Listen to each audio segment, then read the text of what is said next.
Ay, suba. Aga.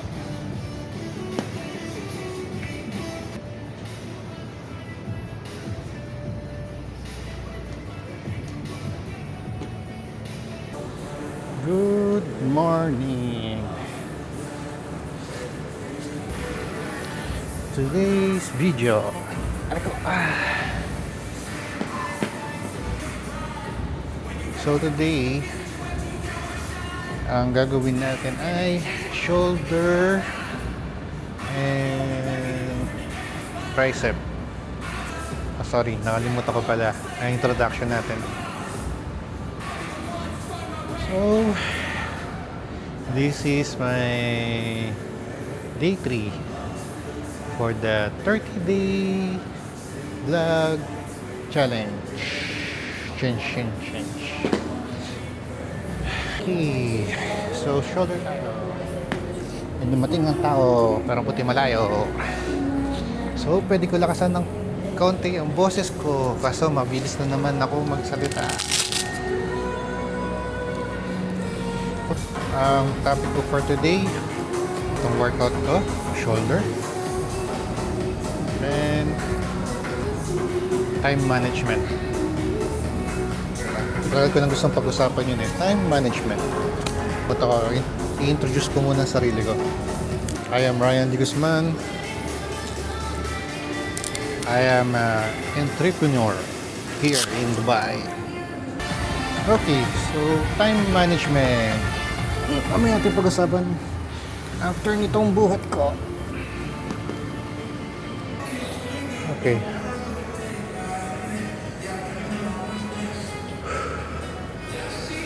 Time management. Sabi nga nila, diba? Time is gold. Yung time mo is valuable. Nabubulol ako. Valuable.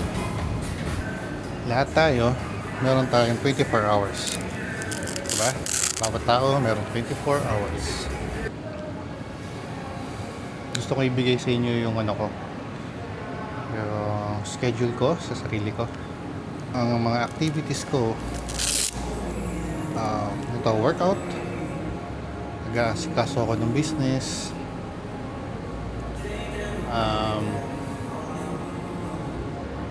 minsan nagluluto pa ako sa bahay pag may time ako.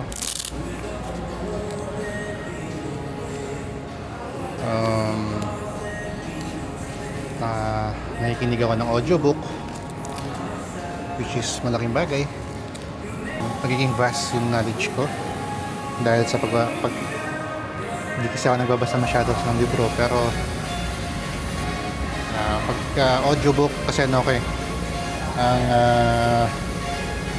mode of learning ko is more listening. So mabilis ako matuto. Mas mabilis ako matuto pagka nakikinig ako. So audiobook ang gamit ko. So everyday may kinig ako ng isang audiobook sa apps, sa phone apps. So laking bagay. So paano ko binabudget yung 24 hours ko sa isang araw? Yung first na lagi kong inaalat sa 24 hours, yung priority ko is yung tulog, sleep. Importante sa akin na meron akong at least 7 hours and not more than 8 hours na tulog. Normal lang yung time na 5 or 6 hours ka lang makatulog, pero yung target mong tulog dapat at least 7 hours at hindi lalagpas ng 8 hours. Yun ang sweet spot, kumbaga. Diyan nangyayari lahat ng recovery mo, diba, na hindi ka maging sluggish kinabukasan, diba? Yun ang importante, yung pagising mo dapat may energy ka. Hindi yung feeling mo pagod ka pagka gising mo. Nangyari sa akin before yun. Pag gising ko, parang mas lalo akong pagod kaysa sa nakapagpahinga. So, importante, lalo na sa recovery, is quality sleep. 7 hours sleep. Kung maaari, uninterrupted, diba? So, yun ang first na priority ko sa 24 hours ko. Okay? Second priority ko doon is yung workout. Nagde-dedicate ako na at least 2 hours. Diba? Minsan maximum 3 hours, pero sobra na yung 3 hours. 2 hours lang. 2 hours. Kaya nagiging 3 hours kasi pabiyahe pa ako sa gym, lalakad ako. Actually, naglalakad lang ako. Pero mga 15 minutes walk yun. So, 2.5. 2.5. Okay. So, let's say, para mas mapadali, kasama na din yung medyo papahinga ka, or alatid mo na yung, gawin na natin 3 hours. Diba? Meron na akong 10 hours na allotted. Diba? So, ilang na lang ang left. Meron pa akong 14 hours. Yung doon sa 14 hours na natira, 10 hours doon dedicated siya for dito sa business, sa work ko.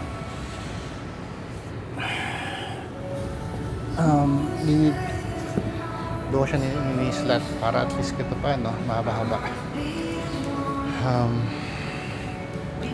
Kasama na doon yung kain, yung aking lunch and dinner, kasama na doon. So, okay, meron na tayong tatlo.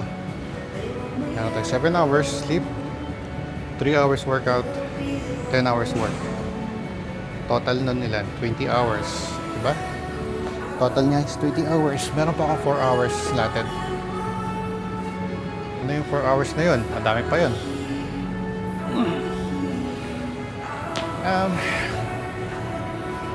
Yung 4 hours na yun, doon ko na ginagawa yung ko tulad nito.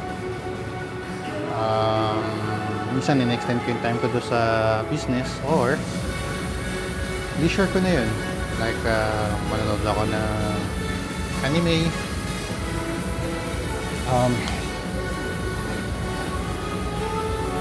katulad nung sa morning ko, meron ako at least 1 hour 2 hours na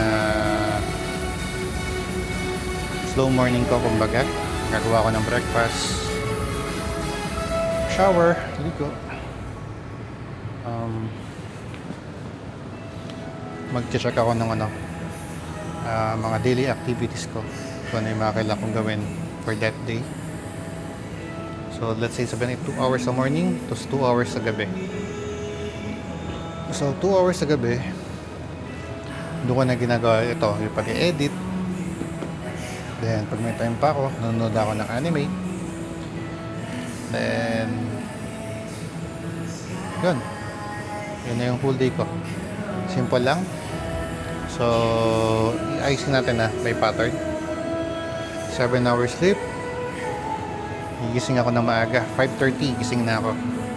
Habit ko na siya, 5:30 ng umaga. 6:30, 7:30, breakfast, mag-shower ako, then check ako ng aking messages, and check ako ng daily activity ko.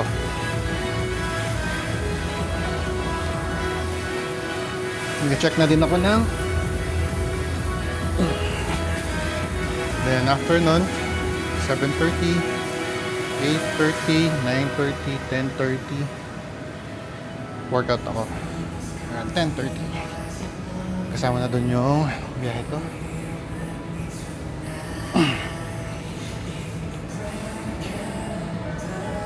So buhat muna tayo.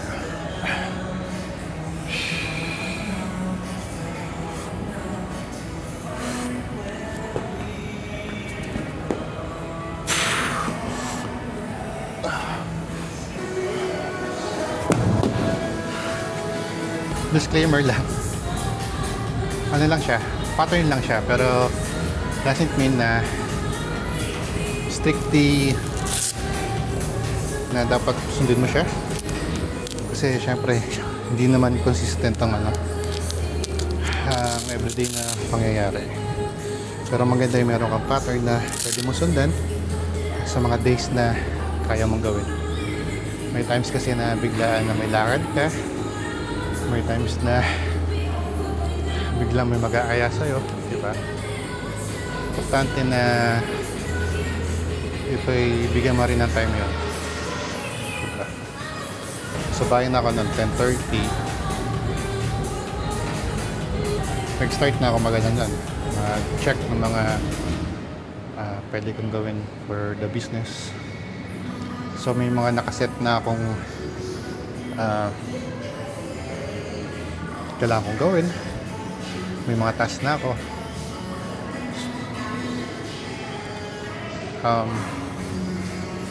Although mabagal ang progress ko, sa tingin ko sa ngayon okay lang yan. May mga bagay na kailangan i-slow down, may bagay na kailangan unahin, kasi kung lahat uunahin, lahat priority, hindi pwedeng lahat priority. Kailangan kakategorize mo siya. Okay? So from 10:30, yan, kasama na doon yung lunch ko.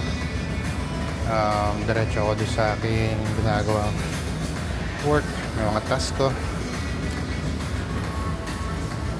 Hanggang 8:30, minsan lumabot ako ng 9. Okay, so 8:30. Laptop off, pahinga na muna. Pag walang immediate na kailangan gawin, off na yung laptop, off na yung para sa work. Then doon ako mag-start asikasuhin tong sa vlog. So ginagawa ko, pro video lang muna. Inarit ko lang pa unti-unti, diba? So ayaw ko mag-dedicate masyado ng oras. Like kung kaya ko ng 1 hour, 1 hour lang. So yun. Then yung another 1 hour ko, yung last 1 hour ko na pwede kong i-spend, yun na yung sa leisure ko. Either nanonood ako ng anime, doom scroll ako ng konti. Ayun, yun lang ang aking 24 hours time management. So I hope magkaroon kayo ng sarili nyong time management. Pero kung i-advise ko sa inyo, huwag nyo tatanggalin yung workout and tulog. Importante yan, dalawang yan. Work, let's say 8 hours to 10 hours, okay? Meron ka pang 4 hours na pwede mong gawin kung gusto mong gawin. So far, okay naman. Nag-work naman siya sa akin. Laking bagay. Kasi may pattern kasi sinusunod. So yun lang muna. Madami-dami kasi akong program dito sa aking shoulder workout. Although shoulder lang to, tatlo kasing muscle yan, saka maraming muscle yan actually. So madami akong gagawing workout ngayon. So ito lang muna video ko. See you tomorrow. Pero bukas pahinga ako, wala ako sa workout. Salamat ulit sa panood nito. Then bukas ulit, okay? Salamat.